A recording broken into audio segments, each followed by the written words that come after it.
Segundo o jornalista Fabrício Romano, o Flamengo de fato acertou a contratação do lateral direito Emerson Royal, o brasileiro que ainda pertence ao Milan da Itália. Serviu ao futebol europeu durante 7 anos e agora estaria voltando para o Brasil.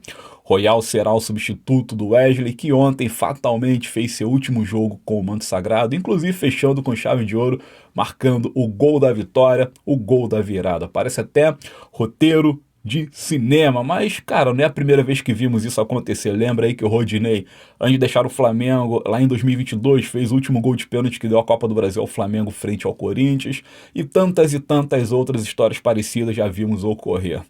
Bom, gente, ó, além da informação do Royal, quero também trazer uma análise feita pelo PVC acerca do Saul. PVC mandou uma aí que tem muita gente discutindo. E, evidentemente, abordar a coletiva do Felipe Luiz, falar um pouco da vitória de ontem, entre outras questões rubro-negras. Valeu, gente? Mas, assim, ó, quero que ao chegar aqui você dê o like neste vídeo, que se inscreva no canal, que comentem acerca dos assuntos aqui abordados e, se possível, compartilha. Valeu, tamo junto. Seja bem-vindo aí, torcedor do Mengão. Meu nome é Fábio Saúza, esse aqui é o nosso canal Flacegueta. Tamo junto todo santo dia há 2 anos e 8 meses, só aqui no YouTube, pois fora dele já estamos juntos há muito mais tempo que isso. Bom, o Emerson Royal está sendo contratado. O Flamengo vai pagar 9 milhões de euros, segundo Fabrício Romano, e ponto final. E assim, o Flamengo está pagando ainda 1 milhão de euros a menos do que o próprio Milan havia pedido e até menos que o tal do Besiktas da Turquia estaria oferecendo. Houve ali uma queda de braço entre Flamengo e o time turco e o Flamengo venceu. Tá aí mais uma prova de que o Flamengo hoje tem totais condições de disputar com times europeus por contratações, né? E vencer, né? E vencer. Quem diria que isso um dia seria possível, né? Mas tá aí. Flamengo conseguiu conquistar a ideia do jogador e ele virá servir ao Mengão, substituto direto do Wesley. Bom, o Emerson Royal, assim, já vou logo dizendo acerca da minha opinião. É uma contratação que, para mim, o Flamengo ele vai perder muito na lateral direita desde que o Varela siga como titular. Eu prefiro o Varela titular do que o Royal. Porque é o seguinte, cara, o Royal, embora tenha mais saúde que o Varela, vamos colocar por aí 26 anos, né? Tem mais físico a princípio. É um menino que teve 7 temporadas na Europa. E vamos lá, cara, vamos combinar. Em nenhuma dessas temporadas ele foi destaque. Ele realmente colocou o seu burro ao sol em termos de desempenho esportivo. Ele é um cara que apareceu para o futebol com a camisa do Atlético Mineiro, foi para o Real Betis da Espanha, fez 2 temporadas. Foram mais de 70 jogos, 74 jogos, né? E ali ele fez, 5 gols e praticamente 6 assistências. Em 70 e tantos jogos. É muito pouca produção, né? Muita pouca produção. E ele é o tipo do lateral que ele é veloz. Ele, em teoria, ele tanto apoia quanto defende. É como se fosse o Wesley, sabe? Como se fosse o próprio Ayrton Lucas. Então esperava-se mais dele, inclusive no Real Betis. Mas ainda assim o Barcelona demonstra interesse, ele vai para o Barça, no Barça ele não consegue desenvolver, sequer consegue jogar como titular, eu acho que ele não fez uma única partida como titular, e depois ele vai para o Tottenham, aí sim ele consegue ter um período mais prolongado, foram 3 temporadas, inclusive conquistando títulos importantes e chegando bem longe na Liga dos Campeões, porém a produção ofensiva do Royal permanece baixíssima, um jogador que quase não faz gols e poucas assistências promove. Cara, tu pega, por exemplo, o Rodinei, tá? Que tá lá no futebol da Grécia. O Rodinei, todo ano, saem notícias sobre o Rodinei, desde que ele chegou lá. O quão ele é importante no sistema ofensivo do Olympiacos, cara. O cara dá assistência o tempo todo, toda hora tá marcando gol. A gente imagina que um lateral, ele não nasceu só para servir de modo defensivo, ele tem que apoiar bastante, por consequência ele tem que marcar gols. Ontem vimos o Wesley marcar, o Ayrton Lucas até pouco tempo atrás era o maior lateral esquerdo que fez gols nesse novo Maracanã, barrando o tal do Gilberto que detinha esse número aí. Então o lateral tem que produzir de modo ofensivo, cara. Eu quero que o lateral produza de modo ofensivo e me parece que o Royal não é esse cara. Depois de 3 anos no Tottenham, ele vai para o Milan e depois de uma temporada o Milan coloca no mercado porque não serviu. Então tá aí, esse é o lateral que será o substituto direto do Wesley. Para mim é um decréscimo técnico, mas é o que se tem para hoje. Dos nomes que foram especulados, por exemplo, Vinícius Tobias, Gaston Martirena, entre tantos e tantos outros, cara, para mim o melhor seria o Martirena. mas o Flamengo entendeu que deveria ser um brasileiro, até para evitar de estourar aquela cota de estrangeiros no clube, e foi atrás do brasileiro, tá? Negócio praticamente sacramentado. Imagino eu que o Royal deve já estar chegando no Rio de Janeiro. Cara, amanhã, depois da manhã, logo logo ele tá ali. E o Wesley, de novo digo, não vestirá mais a camisa do Mengão. Olha aqui, nação rubro-negra, falando aqui em galera que tá chegando, jogadores estrangeiros, o Saul foi revelado, vamos falar assim, revelado no sentido da revelação. Ele apareceu ali, ó, o Flamengo foi lá nas suas redes sociais e revelou o jogador como seu mais novo reforço, beleza? Festa da nação, todo mundo tá empolgado com o Saul Níguez, né? É o tal do camisa 8, é o tal do camisa 5, é o tal do Coringa que vem para ser aquilo que o Gerson era, inclusive em termos produtivos, ofensivamente dizendo, é basicamente o mesmo nível do Coringa. Então eu penso, é o mesmo nível do Coringa, com a bagagem europeia, então tende a ser melhor do que o Coringa. Por isso que eu também estou esperançoso de ver logo esse rapaz em campo, tá? Só que o Paulo Vinícius Coelho, um jornalista conceituadíssimo, qual eu tenho como referência, eu ancoro o meu trabalho muito no PVC, ontem ele lançou um artigo dizendo o seguinte, que, assim, ele até coloca uma notícia boa e uma notícia ruim pera aí, gente, só mexer aqui, uma notícia boa e uma notícia ruim para os torcedores do Flamengo. O PVC ele é muito maneiro, cara. Ele tem uma cheirada muito boa. E ele fala assim, a notícia boa é que de fato o Flamengo está contratando um jogador polivalente, um jogador talentoso, um jogador coringa. Ele provavelmente virá ajudar bastante o Flamengo no meio campo. Então essa é a notícia boa. E a notícia ruim é que o Flamengo está na moda, na velha moda dos brasileiros que faz mal para o futebol brasileiro. Qual é a velha moda? Talvez o PVC tenha se inspirado nesse artigo por conta da situação do Memphis Depay, que se sente dono do Corinthians e praticamente com a soberba devida destruiu o Corinthians. Não que os diretores de lá já não teriam feito isso antes, mas o Depay realmente é um problemático. E ele é holandês, então o PVC fala, o Flamengo carece dessa febre que atrapalha o futebol brasileiro. Com a chegada aí do Saul, agora são mais de 140 e tantos estrangeiros no futebol brasileiro e agora é o 8º europeu, seria o 9º se o Paê do Vasco da Gama francês não tivesse ido embora. O PVC até ironiza, alguém tá com saudade do Paê? Qual é o argumento do PVC?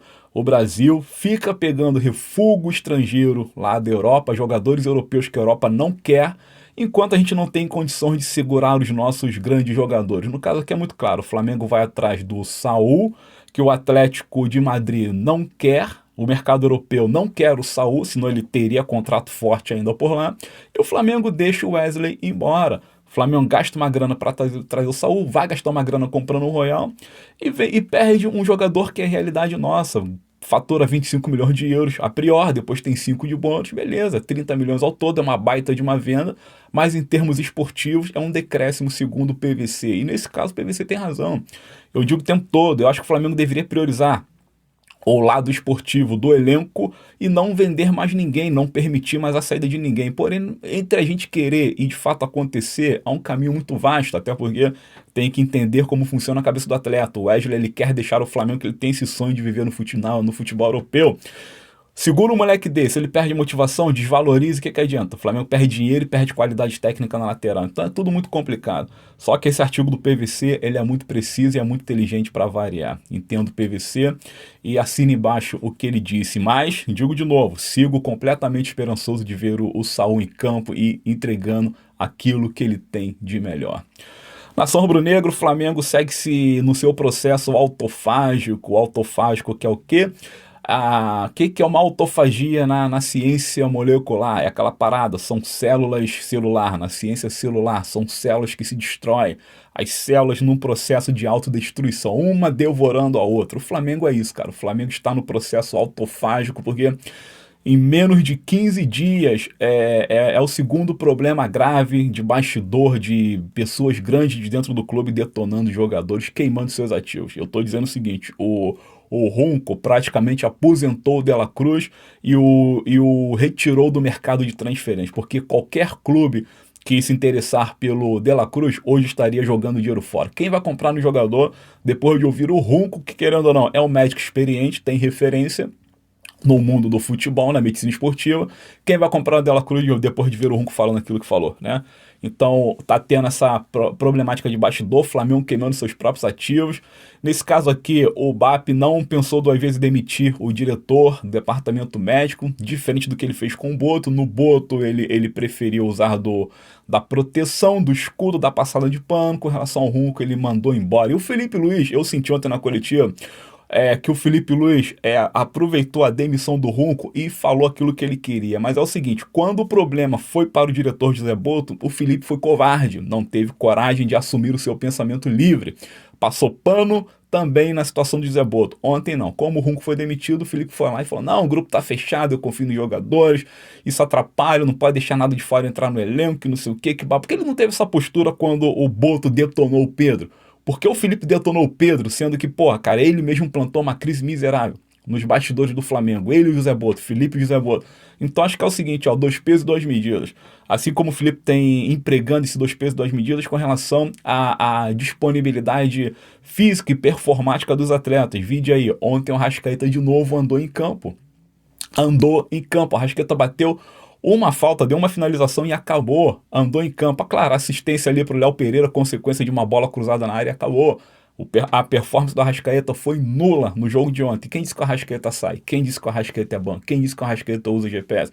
Então o Felipe ele tem usado 2 pesos, 2 medidas, e ontem na coletiva pós-jogo ele veio metendo aquele papo que para mim soou um tanto que hipócrita, pois ele também foi um agente de crise. O Felipe Luiz foi um agente responsável pela crise com o Pedro, né? E ali ontem, como o Runco foi demitido, ele foi lá e largou o aço. No caso, Boto e Pedro, ele passou o pano e ficou praticamente do lado do diretor, fomentando a crise. Bom, é isso. O Runco está demitido, o De La Cruz está desprivilegiado e o Arrascaeta comprou o barulho De La Cruz e daqui a pouco o que vai acabar acontecendo? O elenco vai ficar tão bolado com as questões de bastidor que os jogadores vão pensar, pô, se estão fritando Pedro, se estão fritando De La Cruz, quem será o próximo? Tá igual um filme de terror. Sexta-feira 13, Jason, o cara tá vindo no mato com um facão e quem vai ser o próximo a perder a cabeça, né? Flamengo e Bragantino, o Flamengo venceu por 2-1, encostou no Cruzeiro, o Cruzeiro empatou com o Corinthians 0-0 e o Fluminense vergonhosamente perdeu de virada para o Palmeiras no Maracanã. Esse é o semifinalista da Copa Mundial de Clubes, Fluminense. Palmeiras foi lá, venceu, o Palmeiras segue na batidinha deles, segue com 2 jogos a menos, então o Flamengo tem que ficar de olho no Palmeiras. Bom, Flamengo encostou de vez na Raposa, 1 pontinho atrás e 1 jogo a menos, Mengão com 1 jogo a menos. Então seguimos como o virtual líder da competição. O jogo de ontem eu vou falar com mais propriedade na live de pós-jogo que ocorrerá ao longo do dia de hoje, né? Hoje, quinta-feira. A live está programada para as 7h30 da noite, conto com a presença de todos, evidentemente. Mas aqui eu quero só pincelar um pouquinho. O primeiro tempo do Flamengo foi muito fraco, o Flamengo teve 64% de posse de bola. Não, aliás, uma vez que o tal do Cleiton lá, o goleiro do Bragantino, foi exigido, foi uma porrada muito bem dada, inclusive do Bruno Henrique. Ele pegou, do mais o Flamengo não finalizou, o Flamengo foi muito lento, de novo, desconectado, descompassado. Infelizmente, tem que falar a verdade, o Pedro não contribuiu com nada, totalmente isolado no ataque, o Flamengo não conseguiu servir o Pedro como ele merecia, o Arrascaeta andando em campo, o Araújo muito abaixo. Então o Flamengo teve dificuldade, de novo, ou o Felipe dá um chacoalhão ofensivo nesse time aí, ou todo jogo a sistemática irá se repetir. O Flamengo tem a bola, tem um determinado controle até a página 2, porque os 10 primeiros minutos só deu o Bragantino foi muito mais impetuoso do que o Flamengo no primeiro tempo, tá? No primeiro tempo eu vi o Flamengo com mais bola, mas o Bragantino muito mais perigoso.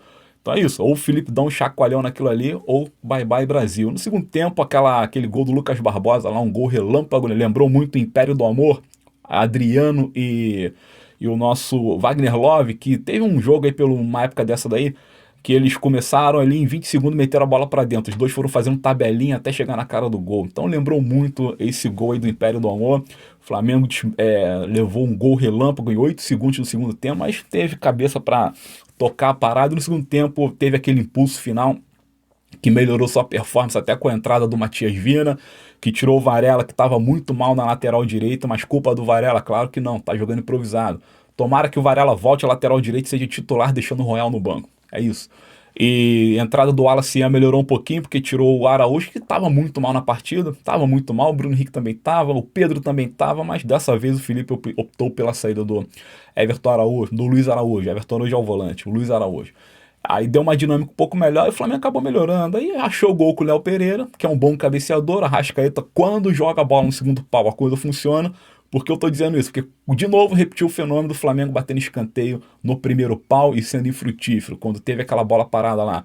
É uma falta, né? Uma falta que o Arrascaeta bate no segundo pau, a coisa funcionou. E no final, o Wesley, seguindo aquele roteiro cinematográfico que eu acabei de falar aqui, foi lá e meteu o gol, o último gol com a camisa do Flamengo, pelo menos até o seu retorno futuro, vai que um dia ele volta, né? Até então meteu o seu último gol com a camisa do Flamengo e deu a vitória. E acabou, tranquilo, 3 pontos. É quem tá falando, numa jornada de pontos corridos, numa odisseia dessa daí, assim, são 3 pontos e acabou. 3 pontos sobre 3 pontos, sobre 3 pontos, assim a gente vai perseguindo o nosso campeonato. Não precisa jogar bonito, não precisa nada, mas é claro que o Felipe Luiz, sim, ele tem a obrigação de fazer o Flamengo jogar melhor, de ser mais objetivo, de ser mais machucador, né? A palavra que a galera tá usando agora, o jeito, tem que machucar. Então tem que saber machucar mais o adversário e ponto final. Quebramos um tabu, realmente um tabu, o Flamengo tava tendo dificuldade para vencer lá. E o Felipe de novo na coletiva veio com aquele papo maluco dele, dizendo que o Bragantino é muito bem treinado, excelente treinador, excelentes jogadores, todo mundo que vai lá ninguém consegue jogar, porque o Bragantino é isso, o Bragantino é aquilo. Bom, o Flamengo praticamente enfrentou o Bayern de Munique ontem, né? Enfrentou o Bayern de Munique. Segundo o pensamento do Felipe Luiz. Por falar em Bayern de Munique, o Wesley entregou umas bolas exatamente como ele entregou contra o Bayern. Então é um lateral que oscila. Por isso que eu digo, a venda para Roma está sendo uma venda bem feita, pelo menos nos aspectos financeiros, tá? E assim por diante. Nação, é isso. Ó, a live está mantida às 7h30 da noite. Vamos agora aguardar os desdobramentos do dia rubro-negro. E é isso, falaremos com mais propriedade sobre o jogo e atualizaremos as informações, especialmente com a chegada do Emerson Royal. E sobre o Carrascal, a mesma coisa, tá para chegar semana que vem, o Flamengo ter esse jogador como reforço. Tá demorando, mas é praticamente uma contratação confirmada, tá? Saindo grande novidade, é só ficar ligado aqui no nosso canal. Muito obrigado, like no vídeo, inscrição no canal, comentários acerca dos assuntos, clube de membros para quem puder e compartilhamentos. Valeu, gente, tamo junto, meu nome é Fábio Saúzi, bora lá, porque tudo isso aqui é pelo Flamengo. Valeu, obrigado.